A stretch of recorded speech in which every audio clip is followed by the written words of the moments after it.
Prime news प्रजाहितम प्रगतिशीलम।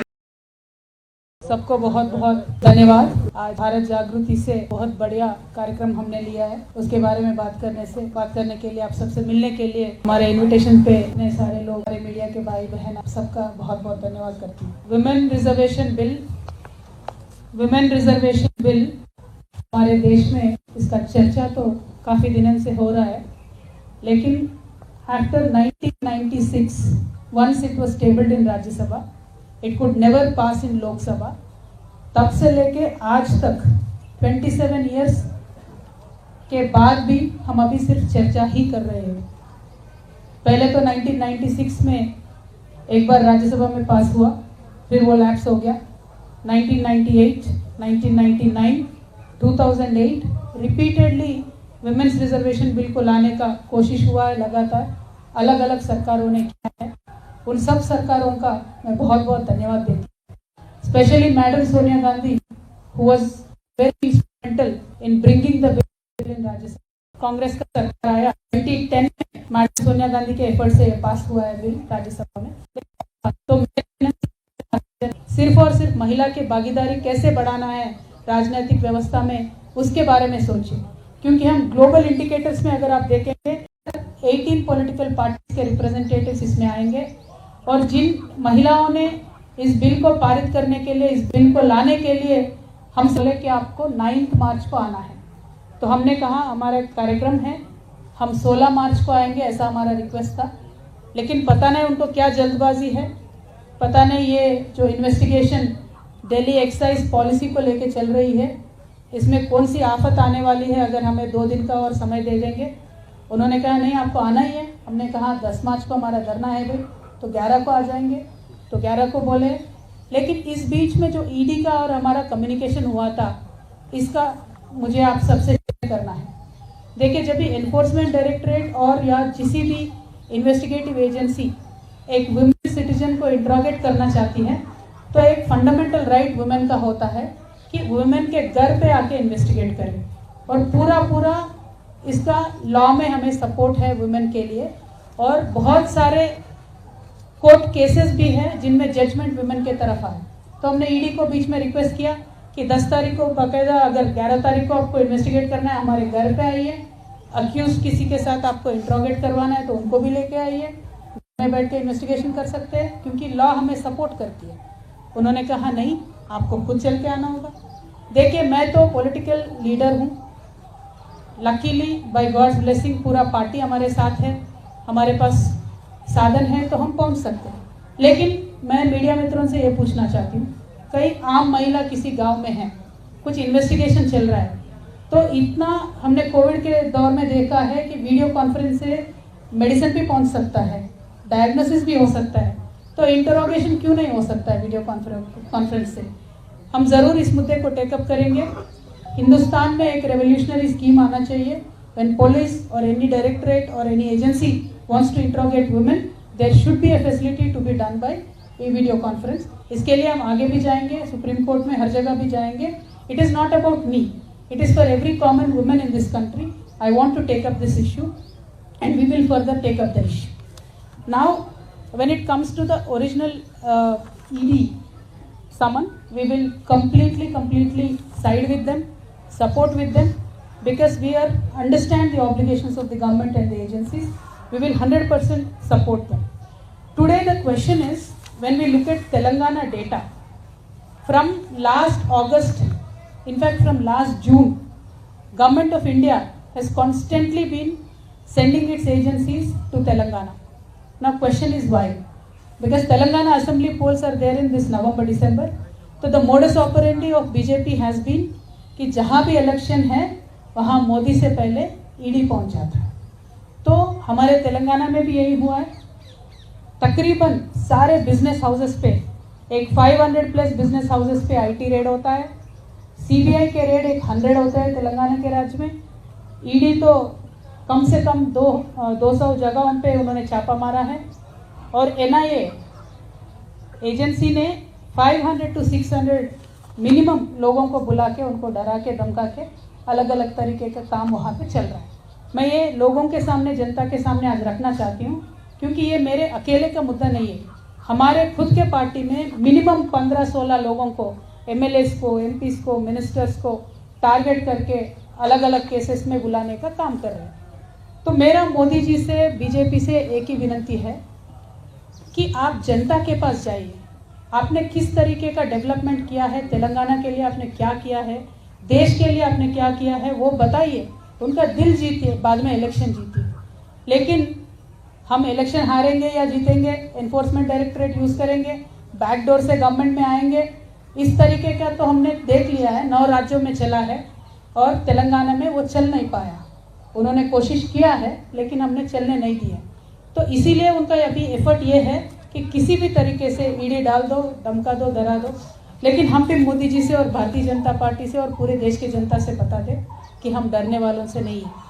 हम एक आंदोलन करके स्टेट को हासिल करके आज स्टेट में सरकार चला रहे हैं। आगे चल के भी हम जनता के लिए ही काम करेंगे और हम बराबर मोदी जी का, भारतीय जनता पार्टी का जो फेल्यूर्स है उसको एक्सपोज करते ही रहेंगे। देखिए, मोदी जी ने 2022 तक बहुत वादे किए थे। उन्होंने जवान को फेल कर दिया, इस किसान को फेल कर दिया, युवाओं को फेल कर दिया। हर एक सेक्शन में वो सिर्फ और सिर्फ फेल्यूर हो और कुछ भी नहीं है। देखिए, आज ईडी के डायरेक्टर है, उनको एक्सटेंशन पे एक्सटेंशन मिलता है। सेबी के डायरेक्टर है, उनको एक्सटेंशन मिलता है। एसबीआई के डायरेक्टर है, उनको एक्सटेंशन मिलता है रिटायर होने के बाद।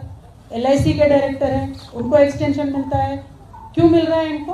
क्योंकि जहां ये बोलेंगे वहां वो जनता की पैसा निवेश करेंगे और बाकी ये जो एजेंसीज है वो जहां बोलेंगे वहां जाके काम करेंगे। तो मैं सिंपल सवाल भारतीय जनता पार्टी से पूछती हूँ, अग्निवीर में आप जो लोगों को, युवाओं को ले रहे हैं, उनको एक्सटेंशन दीजिए पहले।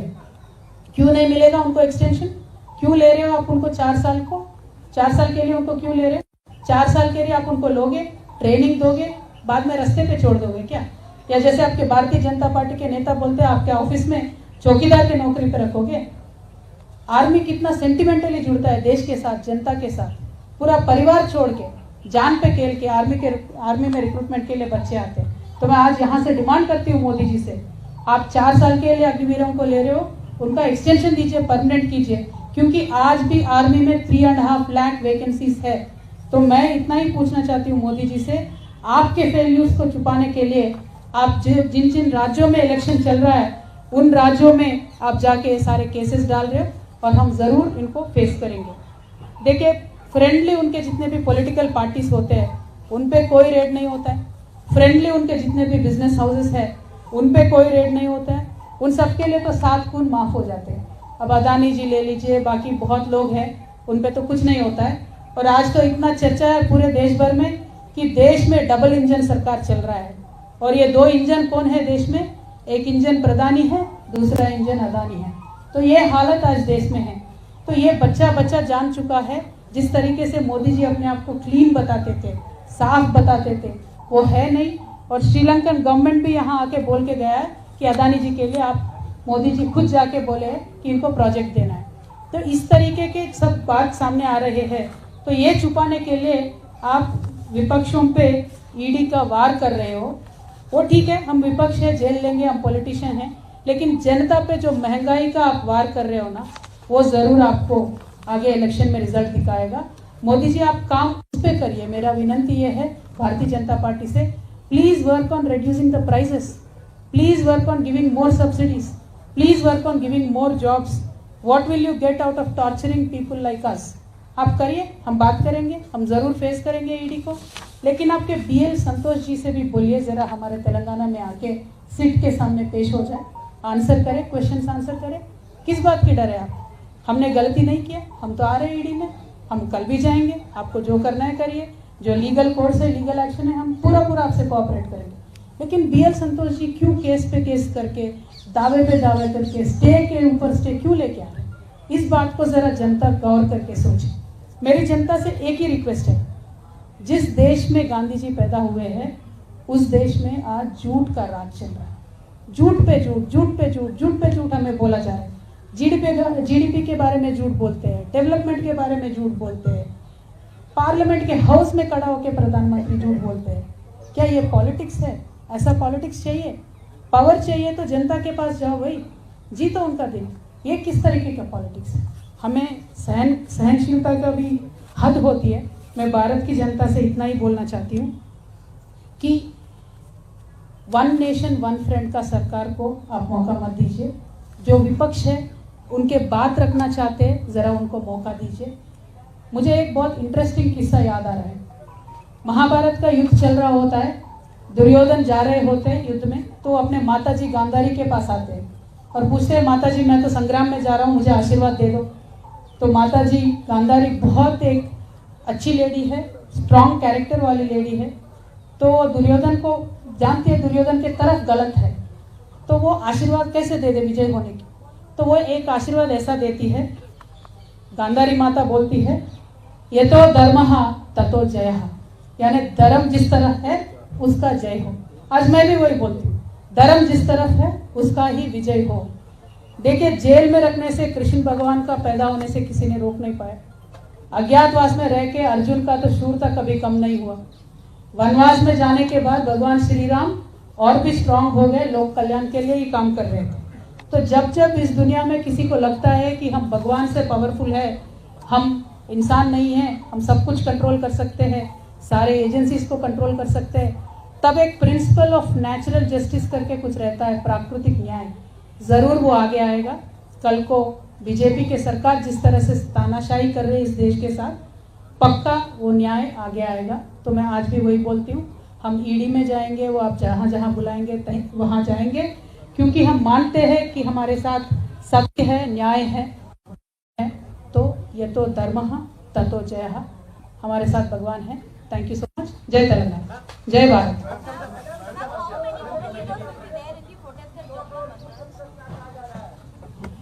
देखिए, पूरे देश से 29 स्टेट्स में जितने भी ऑर्गेनाइजेशंस हैं, हमने उन सबको वुमेन रिजर्वेशन पे भी फाइट किए, उन सबको बुलाया है।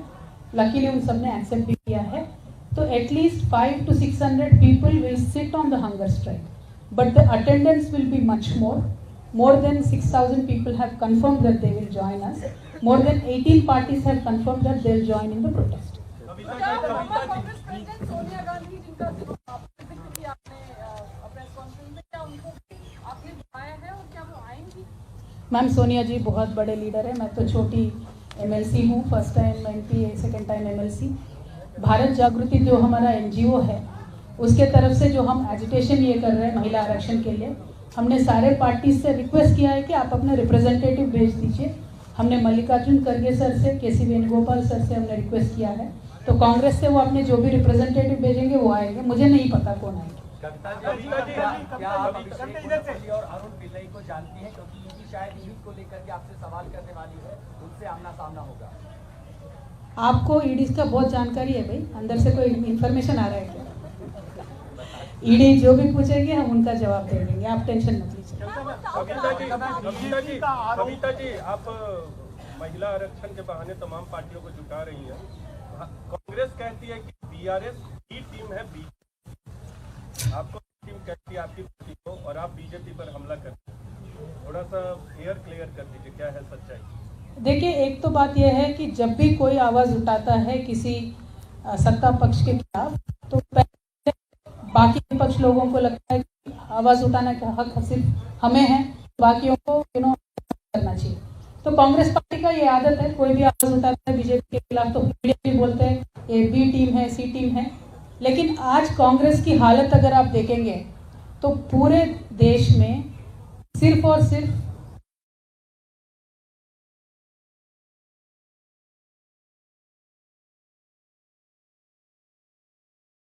होगा, एक बहुत पावरफुल पॉलिटिकल एक पार्टी इस देश में बनेगी। BRS will work for the nation and we will emerge very strong. BJP का आरोप है कि दिल्ली की receiving end of agencies almost all the opposite parties now most of like people see that the initiative taken by BRS, TMC and SP. Brother, we've been taking the initiative for a long time. It's not now. Honorable Chief Minister and our leader of Bharatiya Rashtra Samiti, KCR Garu, has taken the initiative, and we've held multiple meetings with stakeholders of various parties in this country, and we've declared it openly that we will work with all like parties. Idea and ideology is simple. Bharatiya Janata Party in today's form and shape is hurting the country, not working for the development of the country. They are spoiling the ecosystem of this country and the secular fabric of this country. So certainly we will work to unseat them from power, and we will work with every party which is like-minded. We will work with every party which is like-minded. The silence of your father and your brother. About see, why should my father and brother speak about such silly issues? Party also is targeted. Now, the entire party, in fact, my brother and Honorable Minister just held a press conference today. But that apart, entire party, 15-16 MLAs, leaders, small leaders, big leaders, everybody has been targeted. And that has been the attitude of the BJP party, unfortunately, in every state.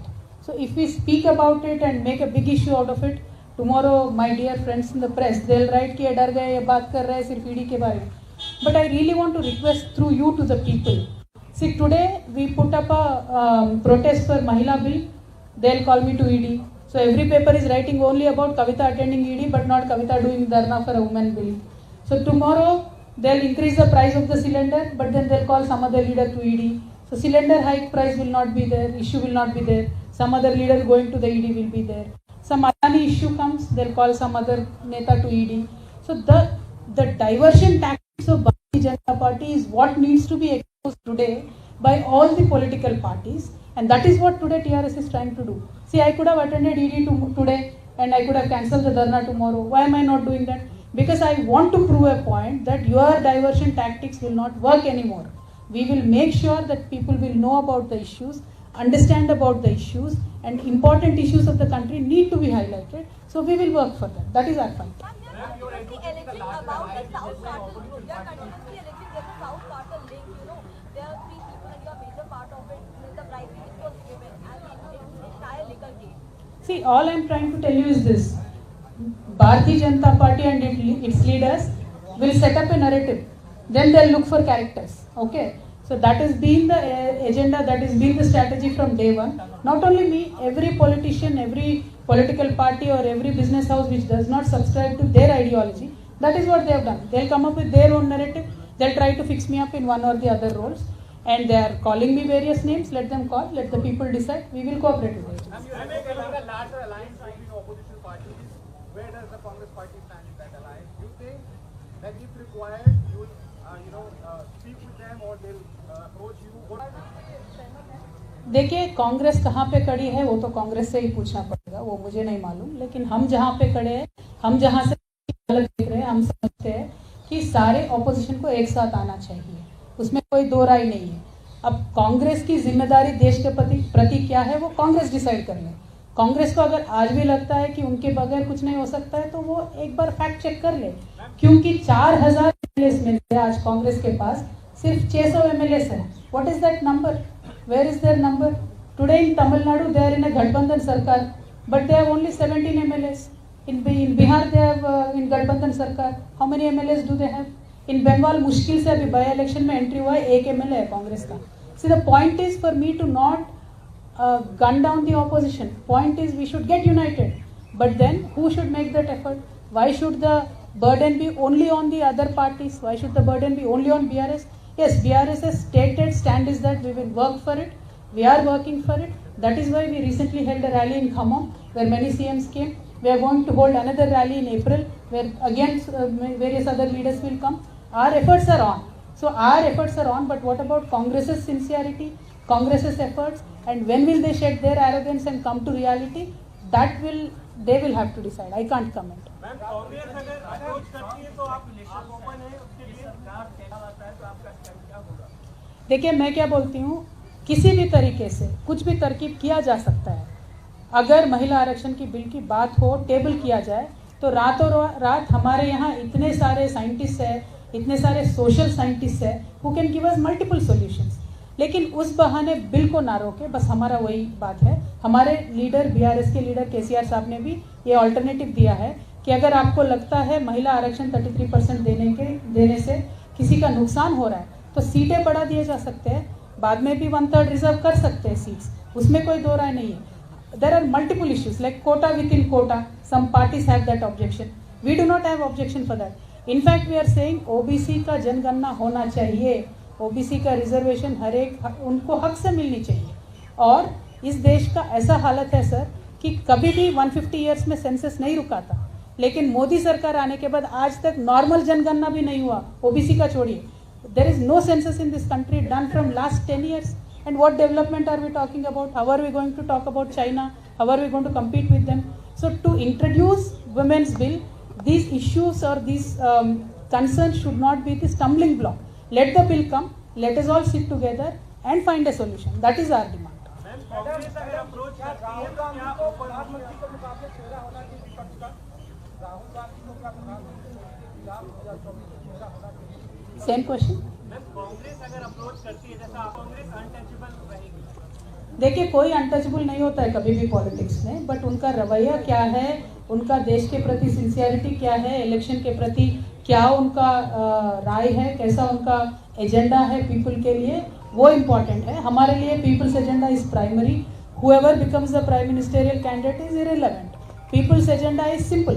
Telangana today we give 24 hours free power. We want the entire country to have that. Today we give 24 hours free water in Telangana, both to the farmers and to households. We want the country to have that. We give 10,000 rupees per farmer. We want the country to have that. That is our simple agenda. That there is no politics in this. We will work with like-minded people. नेता अपने आप उभर के आ जाएंगे भाई, नेता के बारे में टेंशन करने की जरूरत नहीं है। टीवी से मेरा एक सवाल आपसे है, आपने ओबीसी रेजीम में आज माइनॉरिटीज की स्थिति क्या है और वो कैसा महसूस कर रहे हैं? देखिए, मोदी रेजीम और माइनॉरिटीज तो पूछने की कोई शक ही नहीं है, वो तो मानते ही नहीं है कि माइनॉरिटीज एग्जिस्ट करते हैं इस देश में, तो उनका रवैया पहले से वैसा है, स्टेटेड उनका स्टेटमेंट है। What we have done in Telangana I can tell you, because proof of concept है तो मैं हक से बोल सकती हूँ। तेलंगाना में हमने माइनॉरिटीज के लिए हर एक इश्यू में, particularly in terms of education we have taken care, we build separate hostels and various developmental aspects in keeping minorities in our favour, both Christians, Muslims, Sikhs, Buddhists, everybody, all the minorities are treated equally. In fact, Ramzan is officially celebrated by the government. Christmas is officially celebrated by government. Likewise, Batukama, our festival, is celebrated, Hindu festival, by us. Bonalu is celebrated by the government. So, सबका साथ सबका विकास का मतलब होता है कि असल में करके दिखाना कर रहे हैं, हम वही चाहते हैं कि कल को देश भर में वो हो। That is our objective. Thank you. Definitely. See, today women and men are not on equal status. So logic ki why do you need reservation? Why do you want separate facility? Are you? I am asking about questioning by agencies. Why does Delhi police want to change location? क्यों? हमने ना भाई permission, नहीं जाके पूछ लो। तो no, I definitely want a separate facility. As a woman, if I have a rule position in the law, I want to exploit. Storage లో ఉంది కాబట్టి దాన్ని మనము దాటుకొని ఇవాళ అది సాధించడానికి కోసమని ప్రయత్నం చేస్తూ ఉన్నాం. ఈ ప్రయత్నంలో తోడుగా నిలిచినటువంటి అనేక మంది మహిళా సంఘాలకు, అదేవిధంగా ఈ బిల్లు కోసం ముందు పనిచేసినటువంటి మహిళా మనులకు ధన్యవాదాలు తెలియజేస్తా ఉన్నాం. చాలా పార్టీలు ఇప్పటికే వస్తామని చెప్పి 18 పార్టీల పై చిలికి చెప్పడం జరిగింది. వారికి వారి నాయకులందరికీ కూడా మనస్ఫూర్తిగా ధన్యవాదాలు తెలియజేస్తా ఉన్నాం. భారత్ జాగృతి తరఫున జరుగుతున్నటువంటి ఈ యొక్క కార్యక్రమం విజయవంతం అవుతుందని, అవ్వాలని, ఇది మొదలు మాత్రమే, ఆరంభం మాత్రమే. దీని తర్వాత మహిళా బిల్లు పైన అనేక కార్యక్రమాలు కూడా చేపడతామని మరొకసారి తెలియజేసుకుంటూ మీ అందరి పైన అనేక కార్యక్రమాలు కూడా చేపడతామని మరొకసారి తెలియజేసుకుంటూ మీ అందరికి కూడా ధన్యవాదాలు. నమస్కారం. Thank you. జై తెలంగాణ, జై భారత్.